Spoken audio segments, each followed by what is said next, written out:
Hey, what's up guys, iMAT here, and today we have the GT4 Pro Plus smartwatch, which is a rounded smartwatch and looks like a replica of the Huawei GT4 smartwatch. It comes packed with many features inside it, and in this video we're gonna be taking a look at all of them. Before we start, if you're new here, a subscribe to the channel will be highly appreciated. So let's get right into it and find out everything in the GT4 Pro Plus smartwatch.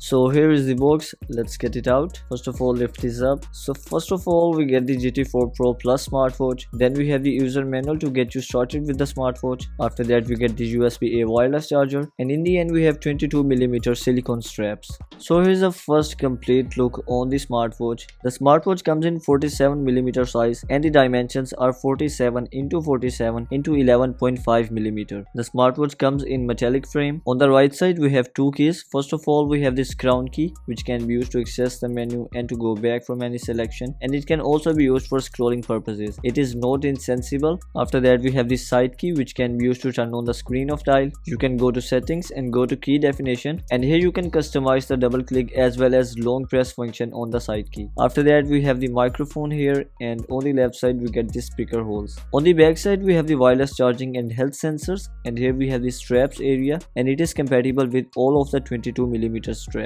Here is how the smartwatch looks on the wrist. What do you think about it? Let me know in the comment section below. After that, the smartwatch is said to be using 8763E W chip inside it. If we talk about the display, it is said to be using a 1.53 inches IPS display with 360 into 360 resolution. This is a major thing missing in this smartwatch, that it is not using an AMOLED display, and the battery timing won't be so good on the screen of dial. Other than that, if we talk about the clarity of everything, the text and everything is quite clear, and overall the display looks quite good. So let's take a look at all of the languages supported by it.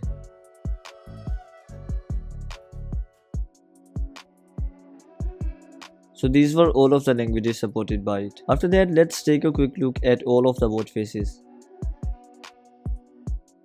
So these were all of the built-in watch faces. The watch faces are also interactive and you can access the applications shown on them, but none of the watch faces I've seen are themed. If you talk about the pointer dial watch faces, it is using sweeping seconds hand, and if you go to settings and here scroll down, we get the time settings option. You can either sync it with the application, and it also has the option of date and time setting, and you can also select the time format from here. It supports 12-hour as well as 24-hour clock format. After that, in the control center we also have the lock watch face option. But when the watch faces are locked, if you use the crown key, then it will show this prompt, which is actually more annoying in my opinion. But one thing that I like in this smartwatch, it doesn't have insensible knob, because insensible knob key is really annoying in the smartwatches which do not have the lock watch face option without showing the prompt, as the crown key is strong enough that it won't be scrolled accidentally. So that's why you won't see a new watch face every 10 to 15 seconds. After that, on the watch faces we also have the dynamic island option. Dynamic island will continuously show this island on the top and will show updates here, and you will also get the new messages update here. To be honest, it's quite annoying. After that, if you talk about the screen time has the never option, which means the display can stay on forever on the watch face until the battery dies. And if you scroll down, we also get the always on settings option here. So there are two kind of screen of dials here. We have pointer dial as well as the digital clock style. The second disappointing thing about this smartwatch, the constant light time. It can only stay on for a maximum of 180 seconds or 3 minutes, and after 3 minutes the screen of dial will turn off and the screen will be all black. The smartwatch has the raise to wake option to turn on the display, although it does not have the tap to wake option, but it does have the palm gesture. But even if you have screen of dial turned on, it will still turn off the display instead of turning on the screen of dial. After that, if you look at the home screen, we get the control center. We have a lot of options here. We have the QR code given here, the NFC options, we have Bluetooth calling, settings, we have always on display option, lock watch face option, the device information option, and here we have battery percentage and brightness. Then we have the quick access page here, which resembles a lot with the today view on Apple devices. From right to left we get quick access applications, and in the end from bottom to top we have the notifications. After that, you can also set vibration intensity in the smartwatch,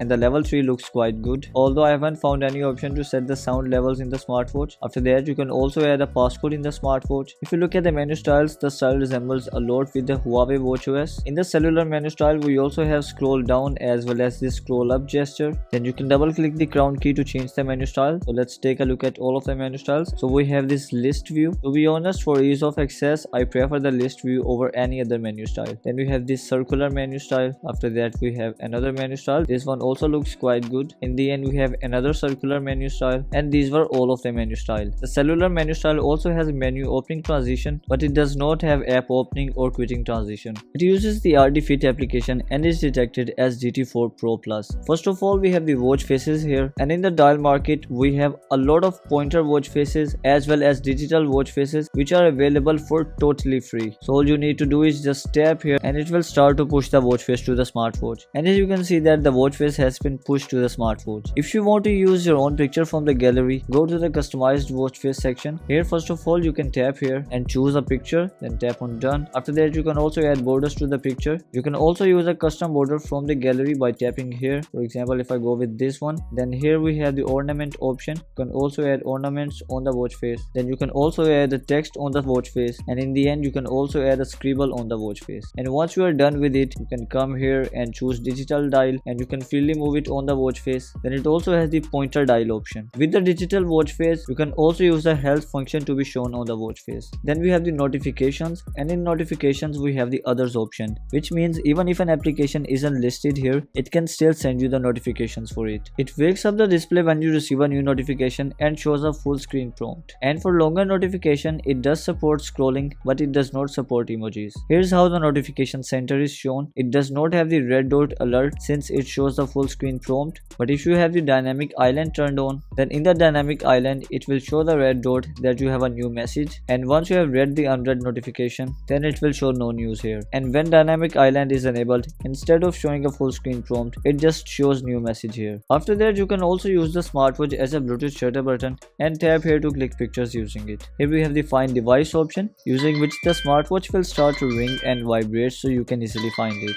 And we also get the find phone option in the menu, using which the smartphone will start to ring so you can easily find it. After that, we have a few reminders, and then we also have the health monitoring functions here. Then we get the update firmware option here, and it shows that currently it is running the latest firmware version. I have it for about 2 to 2.5 weeks, and it hasn't received a firmware update since then. Then you can also push weather updates to the smartwatch, and here it shows the server it is syncing from. It shows the high and lows of the current day and the weather right now, and it also shows the weather for the upcoming 3 days. You can also sync your favorite contacts in the smartwatch, although it does not mention the limit of the maximum contacts it can sync. You can also connect it with Apple Health. In the end, we have the card back or NFC option, by which you can use the smartwatch as an NFC access card to unlock doors and for other purposes. And not just that, the smartwatch can also be used as an NFC tag. Although as far as I know, because of security purposes, these smartwatches cannot be used for NFC payments. After that, in the My section, we have the profile. You can tap here to set the data. Then we have the business card option here, by which you can store any QR code in the smartwatch. Then that QR code can either be used to access your payment page or access your social profile. Then we have settings, and here we have the units option. If you go to the homepage section, you can access all of your health data. The smartwatch uses the same connection as watch application for Bluetooth calling. All you need to do is that make sure that in this Bluetooth icon the call audio is turned on. The call audio will be used for calls, while the media audio will be used for media purposes. I would also recommend you to turn on the sync contacts option. We will see if it can show the contact's name after that. This smartphone does not have a SIM card inside it, but if you have a SIM card inside your smartphone, you can use the smartwatch to call directly from the smartwatch, and you can also receive calls directly on it. It rings as well as vibrates on the incoming call. Although even with the sync contacts option turned on,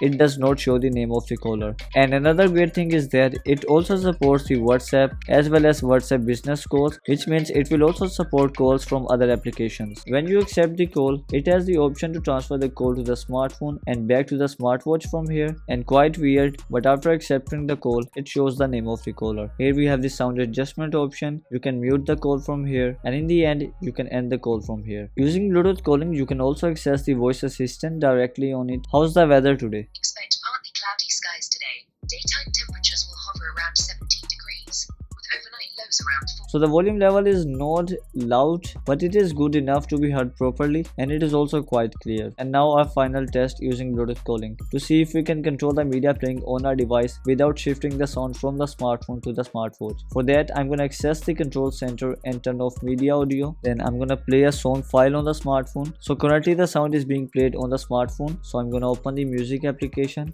So let's try. Yes, we can. It's a great option. You can control the media playing on your device without having to use Bluetooth calling. You can also increase or decrease the volume level, and if you are playing in an application like Spotify or Apple Music, then you can also play next or previous song directly from here. And now it's time to check out the rest of the applications. For that, I'm gonna switch to list view. First of all, we have a lot of sport modes here, and it does not have the option to set the calories target or time target or distance target. After that, we have the pedometer application. Currently it is showing 0 steps. Let me quickly take a few steps in the room and see if it works well. So I quickly took a few steps in the room while holding the smartwatch still in my hands, and it worked pretty well. Then we have the sleep tracker. Later we will see if it has proximity sensor and weight detection. It's the only thing which can make me trust it. After that, we get the heart rate, blood pressure, blood oxygen level, blood glucose, and body temperature checker. And if you use any of them in the air, it refuses to manage the data that you are not wearing the smartwatch. If you go back and use the strap at the back, the sensors actually continue to work, and the smartwatch starts to give values in a few seconds, which means it does not have weight detection, but it does have proximity sensor. So it can detect if there is nothing at the back of the smartwatch, but it cannot detect if the object at the back of the smartwatch is your skin or something else. So I probably won't trust the sensors. After that, we have the calendar application. You can tap here to access the calendar of the current month, although you cannot go to the next or the previous months. Then we have the breathe training. So you can tap here to set the time and tap here to set the speed.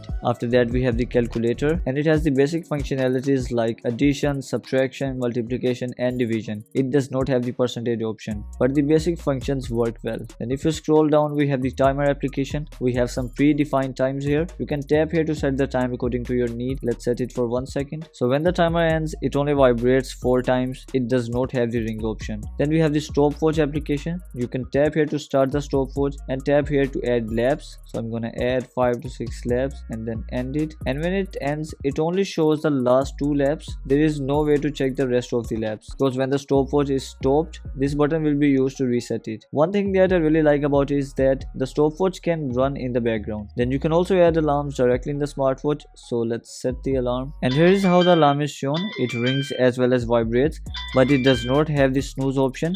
Then we have an application for the females. Here we have the compass. First of all, you will need to calibrate the compass, and after the calibration, the compass will start to work. After that, we have the MET data here. In the end, we have the atmospheric pressure and altitude data, and it is synced using the watch application. And these were all of the applications in the GT4 Pro Plus smartwatch. In the end, let's talk about the battery. The smartwatch is advertised to come with a battery capacity of 300 mAh, which can be charged using the wireless charger provided inside the box. If I talk about my personal experience with the battery, then I've interacted with this smartwatch for about 35 to 40 minutes, and when I started working on this video, the battery level was 93%, and after 35 to 40 minutes of interaction, it has gone down to 82%, losing almost 11% of the battery in 40 minutes. It equals almost 1% drainage every 3 to 4 minutes. It's not the best battery life, but in my opinion, a major reason behind it is that it does not have AMOLED display, because 300 mAh battery is not a small battery considering the functionalities of the smartwatch. If it had AMOLED display, then battery timing would have been surely a lot better.